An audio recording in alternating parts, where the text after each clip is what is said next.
What's going on, everyone? Jeremy here from the Quartering, and it's always a bizarre thought to me. I know there are a lot of ex and current military in my viewership, but I don't have any military experience or even really like super close friends who served. I've got some friends who have, but they're kind of out of state.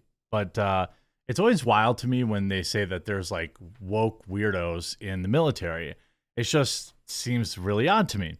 But then I'll talk to like Zach from It's Your Boy. Shout out to It's Your Boy Zach with Comics Matter. He's told me before, like, no, dude, there are like weirdo lefties in the military.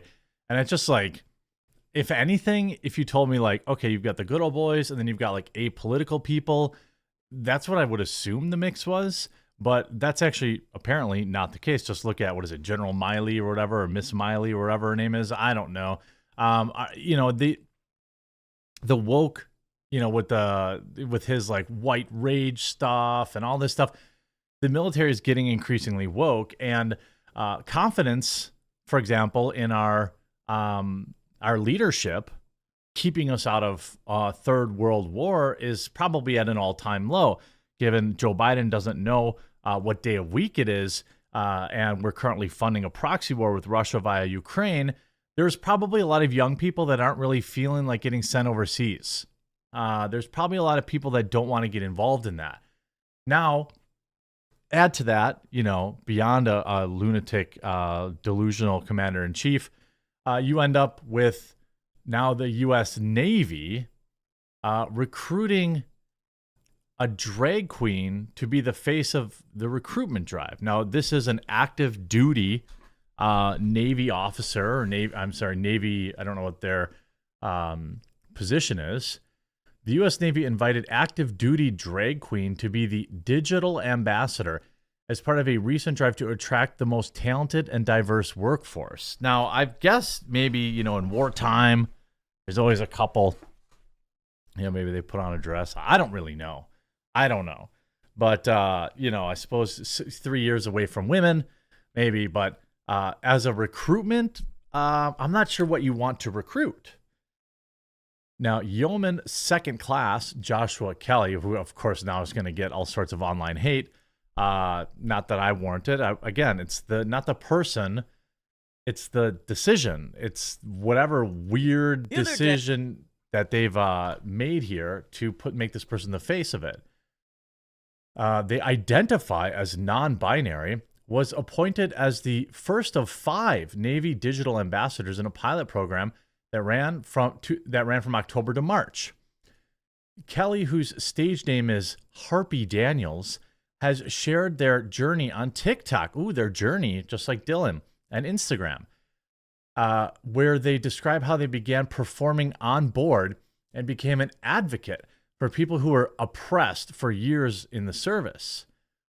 From joining in 2016 and being able to share my drag experience, my off time with my fellow sailors, has been a blessing. Now, this isn't doing anything good for what people say about the Navy. I will say any member of the Navy is a prouder, more brave individual than I am. I'm just saying.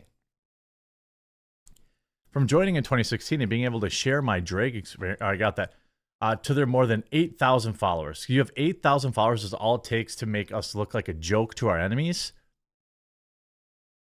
Thank you to the Navy for giving me this opportunity. I don't speak for the Navy, but simply sharing my experience in the Navy. Oorah, or hoo-yeah, let's go slay. They actually said that? What? The Digital Ambassador program that Kelly took part in from October to March was designed to explore the digital environment to reach a wide range of potential candidates, as the Navy battles the most challenging recruitment environment it has faced since the start of the all-volunteer force, a Navy spokesperson told Fox. The service branch is evaluating what form the program, which included 5 active duty personnel, will take in the future. The Navy didn't compensate Kelly or any others for being a digital ambassador. That makes it better? Is it that the Navy wants to recruit drag queens? I don't understand. Kelly has told Carl Herzog of the USS Constitution Museum that they began dressing in drag and performing in shows long before the Navy. In 2017-2018, they performed as Harpy in a crew morale-boosting lip-sync competition while on deployment on an aircraft carrier in USS Ronald Reagan. Why is that even happening? I don't know. Maybe that's a thing that happens in the military. I don't know. Seems odd, but who knows? For myself, drag has been a passion and art and a way to express myself. Ship life is difficult. Every day fades into one, and high stress and intensity can bring low morale and can cause self-deletion and bad behavior. That's true. And also, I will point out that this is between adults. And so, on its face, I guess we're talking about like consenting adults here. We're talking about, individuals doing, making their decisions and stuff like that, choosing to participate in that kind of stuff. So it's a little different in that perspective, but making that an ambassador for the Navy is curious. Kelly said that their performance on the Ronald Reagan helped save someone's life. This person was gay and felt lost and alone, ready to jump ship. But after getting to view my performance, they felt empowered to be themselves and see that our struggles and low morale are temporary. They personally thanked me and said they forgot what life was like for a moment. That's a struggle we all have to deal with during deployments. Okay, fine. Asked what their plans are, both in drag and after the Navy. Herzog said that their goals as a sailor are to continue working hard, making first class, and becoming the first officer in their family. Cool. As for drag, I hope to continue performing, building safe spaces for queer individuals, and one day make it on RuPaul's Drag Race as one of the first active service members. I'm sure you'll get right on there. The ambassador program was launched as the Navy is trying to boost its size to 347,000 members in 2024, up from 341,000. It committed to recruit and retain personnel through fostering an inclusive culture and ensuring they feel included. You know why people would sign up for? If they had more confidence in their commander-in-chief. That's probably why, probably why they did it, or probably what would fix that recruitment gap. Hiring a non-binary drag queen, I'm not sure that's going to... That dog don't hunt, so to speak. This on top of U.S. Army expected to miss recruitment goals again in 2023. We're doing everything we can to get as close as possible, but we're going to fall short.